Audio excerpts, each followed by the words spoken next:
मैं शहर में रहा करती थी। मेरी शादी जब से गांव में हुई थी, मेरी जिंदगी में अजीबोगरीब वाकयात पेश आ रहे थे। पहला हादसा तो ये हुआ कि मेरा शौहर मुल्क से बाहर कमाने की गर्ज से चला गया। अब मैं अपने घर में अकेली थी। भरे ससुराल में मुझे कोई पहचानने वाला, सहारा देने वाला कोई नहीं था। मैं बस अपनी मदद आप चल रही थी। एक रात का जिक्र है, मैं अकेली अपने कमरे में सोने की तैयारी कर ही रही थी कि मुझे बाहर किसी के कदमों की आवाज आई। यह आवाज इतनी वाज़ेह थी कि मेरे जहन पर एक डर सा सवार हो गया। उसके बाद मैं सोने लेटी, मगर फिर भी मेरा दिमाग खौफ के जेरे असर रहा। फजर तक मुझे नींद न आई। उसके बाद न जाने कब मेरी आंख लगी। 1 घंटा सोई ही होंगी कि सास ने मेरे कमरे का दरवाजा बजाया। बहू, अभी तक सो रही हो? उनकी आवाज सुनकर मैं चौंक पड़ी। मुझे तो सोए हुए भी 1 घंटा ही हुआ था। मैं आंखें मलती बाहर आई। वो मेरी सुर्ख आंखें देखकर हैरान रह गईं। क्या हुआ है बेटी, सब खैरियत तो है? तब मैंने उन्हें सब बता दिया कि रात को किसी के कदमों की आवाज सुनकर मैं डर गई थी। हाँ बेटी, ये घर ही इतना बड़ा है कि अच्छे खासे इंसान को डर लगने लगता है। तुम ऐसा करो, कल से अपनी नंद के कमरे में सो जाओ। आखिर को वो तुम्हारी बहनों की तरह है। सास की ये बात अजीब सी लगी। अपनी बेटी की बजाय वो उसे मेरी नंद कह रही थी। अच्छा माँ, ठीक है, मैं कल से सारिया के कमरे में सो जाऊंगी। मैंने खुशदिली से सर हिलाया और आकर नाश्ता बनाने लगी। सारिया अभी तक सोकर नहीं उठी थी। अम्मा ने उसे जगाया। हम सब ने नाश्ता किया और फिर वो कॉलेज चली गई। दिन भर में यही सोचती रही कि आखिर रात भर वो आवाजें किस चीज की आ रही थीं। मैंने इस बात का जिक्र किसी से नहीं किया। शाम हुई तो मैं ये बात भूल भाल गई, मगर रात को सोने से पहले मुझे याद आया कि अम्मा जी ने मुझे सारिया के कमरे में सोने का कहा था। मैंने उसके कमरे का दरवाजा खटखटाया। उसने दरवाजा खोला। उसके चेहरे पर नागवारी के आसार थे। क्या हुआ भाभी, खैरियत तो है? अम्मा जी ने मुझे कहा था कि मैं तुम्हारे कमरे में सो जाऊं। मैंने सारिया से कहा, भाभी मैं आपको अपने कमरे में नहीं सोने दे सकती। मैं रात देर तक पढ़ती हूँ, कमरे की बत्ती जलती रहती है, आपको नींद नहीं आएगी। सारिया की बात पर मैंने उसके हाथ थाम लिए। नहीं सारिया, कोई बात नहीं, मुझे नींद आ जाएगी। मैं हर तरह के माहौल में सो लेती हूँ। बस अपने कमरे में मुझे डर लगता है। तुम फिक्र न करो, मैं तुम्हें जरा भी डिस्टर्ब नहीं करूंगी। मेरी बात पर सारिया ने एक बार फिर मुंह बनाया और बोली, ठीक है भाभी, कल से आप मेरे कमरे में सो जाइएगा। नहीं सारिया, मैं आज भी अपने कमरे में नहीं सो सकती। कल रात को मैंने अजीब सी आवाजें बाहर वाली राहदारी से सुनी थी। उसके बाद से मेरा मन नहीं कर रहा कि मैं अपने कमरे में जाकर सोऊं। मैं वादा करती हूँ, तुम्हें किसी भी किस्म की तकलीफ नहीं होगी। ये कहकर मैं अपने कमरे में चली गई ताकि अपना बिस्तर वगैरह लाकर सारिया के कमरे में डाल दूं। लेकिन मैं कंबल वगैरह लेकर वापस आई तो सारिया दरवाजा बंद कर चुकी थी। मुझे बहुत बुरा लगा।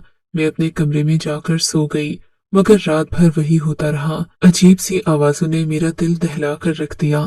अगली सुबह सास ने पूछा तो मैंने वही शिकायत कर दी। इनसे कहा कि सारिया ने अपने कमरे में मुझे जगह नहीं दी। सास ने सारिया को डांट दिया और बोला, कल से तुम इसे अपने कमरे में अपने साथ सुलाओगी। मुझे शिकायत नहीं मिलना चाहिए। अब सारिया के पास कोई बहाना नहीं था। रात को मैंने उसके कमरे में जगह बना ली और अपना कंबल तान कर सो गई। रात का न जाने कौन सा पहर था कि सारिया को प्यास लगी। इसने मुझे हिलाकर जगाया और बोली, भाभी बात तो सुने, मुझे बहुत प्यास लग रही है। ऐसा करें, मेरे लिए जाकर पानी का गिलास ले आए। बहुत प्यास लग रही है, तबीयत में घुटन महसूस हो रही है। सारिया की बात सुनकर मैं फौरन घबरा गई। क्या हुआ सारिया, तुमने रात को क्या खाया था? भाभी, डॉक्टर मैं हूँ, आप नहीं। जाएं, मेरे लिए जाकर पानी ले आए। सारिया ने कहा तो मैं शर्मिंदा सी होकर उठ खड़ी हुई। दरवाजे से बाहर जाते मैंने देखा सारिया मुझे गुस्से भरी निगाहों से घूर रही थी। खैर मैं पानी लेने चली गई। पानी लेकर जैसे ही मैंने वापस दरवाजे पर आकर दरवाजा बजाया तो ये देखकर हैरत की इंतहा न रही कि दरवाजा अंदर से बंद था। सारिया, दरवाजा खोलो, मैं इस वक्त कहाँ जाऊंगी? मैंने हल्की सी आवाज में कहा। मैं घर में ज्यादा शोर भी नहीं करना चाहती थी, इसीलिए खामोशी से हल्की हल्की दस्तक देती रही, मगर सारिया ने दरवाजा नहीं खोला। मेरी तो जैसे खौफ के मारे जान ही निकल गई। रात के अंधेरे में घर भी इतना खुला था कि एक कमरे से दूसरे कमरे में जाते हुए डर लगता, मगर क्या करती। पूरे 10 मिनट सारिया के कमरे के बाहर खड़ी रही, मगर उसने जवाब नहीं दिया। मजबूरन में अपने कमरे की तरफ बढ़ी। मुझे लग रहा था जैसे कोई मेरे कमरे में पहले से मौजूद हो। मैंने बाहर की राहदारी की रोशनी जलाई, अच्छी तरह अपने कमरे में देखकर अंदर गई, फिर दरवाजे को कुंडी लगाई और बेड पर लेट गई। काफी देर यूं ही गुजर गई। रात का न जाने कौन सा पहर था कि शोर से मेरी आंख खुल गई। बिल्कुल वैसा ही शोर मुझे दोबारा अपने कानों में महसूस हुआ तो घबराहट सर पर तारी हो गई। डर के मारे मैं अपने बिस्तर में ही दबकी रही। काफी देर गुजर गई, शोर आना बंद हो गया। अब मुझे इत्मीनान था। मैं वापस सोने के लिए लेट गई और सुबह को मेरी आंख खुली। मगर अब मैंने तहैया कर लिया कि सारिया की इस चालाकी में नहीं आऊंगी। आखिर को वो मुझे अपने कमरे में सोने क्यों नहीं देती। मैंने ना सास से गिला किया, ना ही सारिया से इस बात का शिकवा किया। लेकिन फिर रहा न गया। मैंने हल्का सा जिक्र किया तो सारिया उल्टा मुझ पर ही चढ़ दौड़ी। भाभी, रात को मैंने आपको पानी लेने भेजा था, उसके बाद न जाने अब कहाँ चली गई। मैं आपका इंतजार ही करती रह गई। सारिया की बात सुनकर मेरी हैरत की इंतहा न रही। लोग भी कितने मुनाफिक और झूठे होते हैं। खैर क्या कह सकते हैं। मैंने खामोशी इख्तियार कर ली। अगली रात में फिर सारिया के कमरे में सो गई। रात को वही तमाशा हुआ। उसने मुझे पानी के लिए जगाया। मैंने सारिया से वादा लिया कि वो दरवाजा बंद नहीं करेगी, लेकिन उसने फिर वही हरकत की। दरवाजा बंद कर दिया और जब मैं आई तो मुझे अपने कमरे में जाकर सोना पड़ा। अब मैंने सोच लिया था कि मैं सारिया को पानी देने नहीं उठूंगी। अगले दिन मैंने खुश असलूबी से काम लिया। सारिया से किसी बात का गिला नहीं किया। इसी तरह दिन गुजर गया। रात को मैं उसके कमरे में सो गई। रात के ठीक 2-3 बजे उसने मुझे वैसे ही जगा दिया। बोली, भाभी, घबराहट हो रही है, मेरे लिए जरा पानी तो लेकर आओ। मगर अब की बार मैंने आंख नहीं खोली। मैंने सोने की भरपूर अदाकारी की। सारिया मुझे जगाने की कोशिश करती रही, मगर मैंने भी आंख न खोली। वो समझ गई कि मैं तो उठने वाली नहीं हूँ। फिर उसने मुझे 2-3 बार ऊंची आवाज में पुकारा। मैंने जवाब न दिया तो उसे यकीन हो गया कि मैं सो रही हूँ। तब वो धीरे से बेड से उठी, अपने कमरे की अलमारी खोली, जिसकी चाबियां उसने अपने पास ही रखी हुई थीं। उसमें से एक पोटली सी निकाली, एक नजर दोबारा मुझ पर डाली और फिर अपने कमरे की खिड़की खोल दी। पहले इधर उधर देखती रही, फिर उसने खिड़की में से छलांग लगा दी और बाहर को चली गई। ये देखकर मेरी तो ठंडे पसीने छूट गए। या खुदाया, ये जवान लड़की रात के वक्त कहाँ जा रही है। इसे कुछ तो मालूम होना चाहिए कि ये घर की इज्जत है। इसके भाई परदेस कमाने गए हैं ताकि अपनी तालीम मुकम्मल कर सके, और इसे देखो क्या चक्कर चला रही है। एक लम्हे को मेरा दिल चाहा कि मैं जाकर अपनी सास को बता दूं कि सारी आधी रात को किसी से मिलने का। फिर सोचा इसमें हम सभी की बदनामी है। पहले मैं सारिया को खुद समझा कर देखूंगी। मैं भी बिस्तर में लेटी ही थी कि दोबारा खिड़की खुलने की आवाज आई। मैंने उठकर खिड़की भी बंद नहीं की थी। शायद मैं बहुत डर गई थी कि सारिया की वजह से खामोश ही लेटी रही। देखा तो सारिया कमरे से अंदर आ रही थी। उसने वो गठरी वैसे ही अलमारी में बंद की और फिर चाबी अपने पास रखकर सो गई। मैं हैरत से उसे देखती रह गई। सारिया तो बड़ी ही दीदा दलेर निकली थी। अब मेरी समझ में आया कि सारिया मुझे रात को पानी पीने के बहाने से बाहर क्यों भेजती थी। खैर मैं चुप हो गई। मेरे हाथ में एक सिरा तो आ ही गया था। अगले दिन सारिया के कमरे में सोने से पहले मैंने उसे सख्ती से मना कर दिया कि वो रात को मुझे जगाया न करे। मेरी नींद में खलल पड़ता है। अगर पानी पीना है तो खुद जग में डालकर यहाँ रख ले। बल्कि मैंने खुद ही पानी डालकर उसके टेबल के पास रख दिया। अब सारिया के पास कोई बहाना नहीं था कि वो मुझे जगाती। फिर वो अपनी बिस्तर से उठी और अलमारी में झांकने लगी। मैं मुकम्मल तौर पर अलर्ट हो चुकी थी। मेरे कान उसकी आहट पर लगे हुए थे। उसने बिल्कुल वैसे ही खिड़की खोली और बाहर कूद गई। मैं हैरत से उसे जाता देखती रही। फिर मुझसे सब्र न हुआ। मैं भी धीरे से अपने बेड से उतरी और सारिया की तरह खिड़की से कूद गई। इस खिड़की की ऊंचाई ज्यादा नहीं थी। ये घर की पिछली तरफ खुलती थी। मेरे पाँव में जूते भी नहीं थे। पाँव में बहुत चुभन हो रही थी। आसपास कांटे और छोटी छोटी चीजें मेरे पाँव में चुभकर इस सफर को तकलीफदा बना रही थीं। मगर सारिया तो शायद पहले से इंतजाम कर आई थी, वरना वो इतनी तेज रफ्तारी से ना चलती। मैं देख रही थी सारिया काफी तेज तेज कदम उठाती आगे की जानिब बढ़ रही थी। मैं भी उसके पीछे पीछे गई। अगरचे मुझे डर लग रहा था, मगर फिर मैंने सोचा कि अगर मेरी नंद इतनी बहादुर और दलेर हो सकती है तो मुझे क्या मसला, जबकि मैं तो हक और सच की इस घर की इज्जत बचाना चाहती हूँ। थोड़ी दूर जाकर सारिया ने पीछे मुड़कर देखा, मगर खुदा का शुक्र कि उसकी नजर मुझ पर नहीं पड़ी। ये एक पुराना बाग सा था। सारिया ने छोटी सी बाड़ उबूर की और अंदर चली गई। वहां जाकर उसने न जाने क्या किया। वो जमीन पर बैठकर मिट्टी खोदने लगी। मेरे तो पाँव में से जान निकलती महसूस हुई। मैंने और कुछ न किया और उल्टे कदमों वहां से वापस आ गई। अब मैं सोचने लगी कि सारिया को काबू कैसे करूं। तभी बैठे बैठे मेरे जहन में एक ख्याल आया। मैं सारिया से सारी हकीकत जानना चाहती थी। चूंकि घर के सारे दरवाजे बंद होते, इसलिए सारिया के आने और जाने का वाहिद रास्ता खिड़की था। मैंने वो खिड़की जहां से सारिया निकलकर बाहर भागी थी, उसे अंदर से बंद कर दिया और खुद पास ही बैठ गई।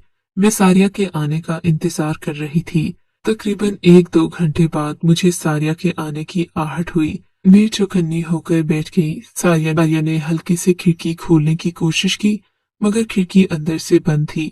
तभी मैंने सरगोशी की आवाज में कहा, सारिया, मुझे तुम्हारी हकीकत का अंदाजा हो गया है, लेकिन जब तक मुझे तुम पूरी बात नहीं बताओगी, मैं खिड़की नहीं खोलूंगी। सुबह तक तुम घर से बाहर रहोगी ना, तो तुम्हारे घर वाले तुम्हारे बारे में क्या सोचेंगे, इसका अंदाजा तुम खुद ही लगा लो। मेरी बात पर सारिया गुस्से में आ गई। भाभी, तुम पागल तो नहीं हो गई? जल्दी दरवाजा खोलो, मुझे अंदर आना है, सर्दी लग रही है। सारिया की जल्दबाजी बता रही थी कि वो भी खौफजदा है, मगर मैंने साफ इनकार कर दिया कि मैं खिड़की नहीं खोलूंगी जब तक वो मुझे सारी बात नहीं बता देती।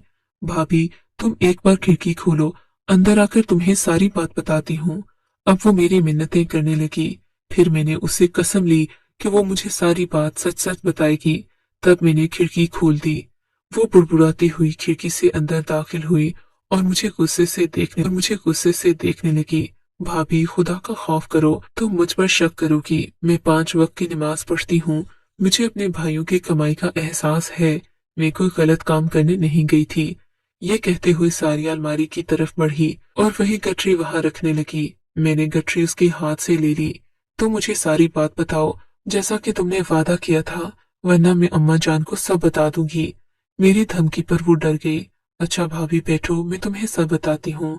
गठरी में क्या है ये भी दिखा दूंगी। मैं हमातन गोश हो गई। ये कहानी उस वक्त शुरू हुई जब मेडिकल कॉलेज में मेरा पहला साल था। पहले ही दिन लड़कों ने मुझे तंग करने की कोशिश की। आप तो जानती हैं, मैं बात बात पर डर जाती हूँ। शायद मेरी यही मासूमियत एक वडेरे के बेटे को पसंद आ गई। बस फिर क्या था, वो तो मेरे पीछे ही पड़ गया। मैंने उससे जान छुड़ाने की बहुत कोशिश की, मगर मैं जहां भी जाती वो मुझे पहले से वहीं खड़ा मिलता। कुछ दिनों के बाद मुझे ऐसा महसूस हुआ जैसे कि वो शिकारी और मैं उसका शिकार हूँ। अब मैं जितनी भी कोशिश कर लेती, उससे बचकर न जा पाती। एक दिन मैंने उसे मिन्नत की कि खुदा के लिए मेरा पीछा छोड़ दो। मेरे भाई परदेश में हैं, वो मेरे लिए रुपए कमाते हैं, मुझे फीस भेजते हैं। मुझे अच्छा नहीं लगता कि मैं कॉलेज में आकर ऐसी बातें करूं। मेरी बात पर वो खूब हंसा। कहने लगा, मैं तुम्हारी जान छोड़ दूंगा, लेकिन इसके लिए पहले तुम्हें मुझसे एक मुलाकात करना होगी, ताकि मैं अपनी मोहब्बत का इजहार कर सकूं। फिक्र न करो, मैं किसी अकेली तन्हा जगह पर तुम्हें नहीं बुलाऊंगा। एक बड़े से होटल में तुम आओ, जहां सब लोग खाना खाते हैं। वहां मुझसे मिलो, बात करो। मैं तुम्हें अपने दिल का हाल बताऊंगा। अगर मैं तुमको माकूल आदमी न लगा तो भले मुझे छोड़ देना, मैं कुछ भी न कहूंगा। मुझे उसकी ये तजवीज पसंद आई। सोचा कि शायद एक बार वो मुझसे मिलने का ख्वाहिशमंद हो। मुकर्ररा दिन मैं उसी होटल में चली गई जहां उसने मुझे बुलाया था। मैं इसलिए भी बेफिक्र थी कि इस होटल में मैं पहले भी जा चुकी थी। अक्सर यहाँ पर 200-300 लोग बैठे होते, सो डर वाली कोई बात नहीं थी। हमने होटल के दूसरे फ्लोर पर मिलना था, जहाँ पर तकरीबन 300-400 कुर्सियां और मेज लगे होते थे। मुकर्ररा वक्त पर मैं मुनीर के साथ वहां पहुंच गई। मैंने मुनीर से कहा कि हम नीचे बैठकर बात कर लेते हैं। वो कहने लगा, ऊपर ज्यादा लोग होंगे, तुम आरामदेह रहोगी। यहाँ तो 2-4 लड़के ही बैठे हैं। ऐसे अच्छा नहीं लगता कि मैं अपनी इज्जत को बाजारों में रुसवा करूं। उसकी ये फिल्मी लाइन मुझे बड़ी पसंद आई। खैर, ऊपर जाकर मैंने देखा, वहां पर पूरा हॉल खाली था। एक भी आदमी वहां नहीं था और दरवाजे पर भी कोई न था। अब मुझे डर का एहसास हुआ। मैंने कहा, मुनीर, ये तुम मुझे कहाँ ले आए हो? यहाँ तो कोई भी नहीं है। क्या तुमने ये हॉल बुक करवाया है? मुनीर ने हाँ में सर हिलाया और एक गई। तुम मुझे इसलिए यहाँ लाए हो? मैंने गुस्से और नफरत से उसे देखा। उसने मुझे आगे बढ़कर रुसवा करने की कोशिश की तो मैंने उसके मुंह पर थूक दिया। इस बात पर वो गुस्से से तिलमिला उठा। मैं जल्दी से बाहर भागी। दरवाजा खोलकर एक कदम आगे ही रखा था कि उसने मुझे बाजू से खींचकर अंदर करना चाहा। इतने में एक लड़का वहां आ गया। न जाने कैसे फरिश्ता बनकर वो ऊपर आया था। उसने मुनीर को गिरेबान से पकड़ा और मुझे उसके तसल्लुत से आजाद करवाया। मैं उसकी शुक्रगुजार हुई और उसका शुक्रिया अदा करती नीचे आ गई। मुनीर की नीयत पता चलने के बाद मेरी आंखों से आंसू बहने लगे। आखिर उसने मुझे इतना नीच और घटिया क्यों समझ लिया? क्या इसमें मेरी कोई गलती थी? यही बातें सोचती मैं घर आ गई। उस दिन मेरा कॉलेज में दिल नहीं लगा। अब मैं उस मोहसिन के बारे में सोच रही थी जिसने मुझे मुनीर के अजाब से बचाया था। खैर 2-3 दिन बाद मुझे मालूम हुआ कि वो हमारे ही कॉलेज में पढ़ता है और मुनीर के मामलात का भी पता था। तभी वो मेरा छुप छुप कर पीछा करता था। जब ये बात मुझे मालूम हुई तो मैं उसकी बहुत शुक्रगुजार हुई। उसका नाम एहसान था। मैंने उससे मिलकर उसका शुक्रिया अदा किया। मुझे एहसान की ये बात भी पसंद आई कि उसने मिलने पर भी मुझसे इजहार मोहब्बत नहीं किया और खामोशी से मेरा हक अदा कर दिया। खैर इस बात की खबर जल्द ही मुनीर को हो गई। मुनीर असर रसूख वाला लड़का था।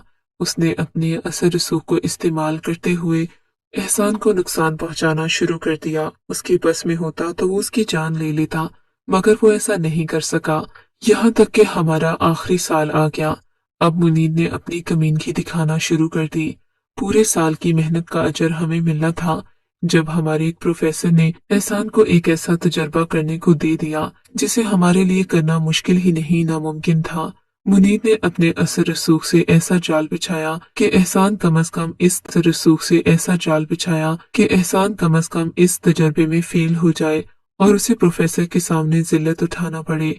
इस तजर्बे के लिए हमें इंसानी हड्डियों से ढांचा बनाना था जिसके बारे में किसी को भी मालूम नहीं था कि वो कहाँ से मिलेगा। एहसान ने बहुत कोशिश की मगर मुनीर के असर रसूख की वजह से ये भी मुमकिन न था।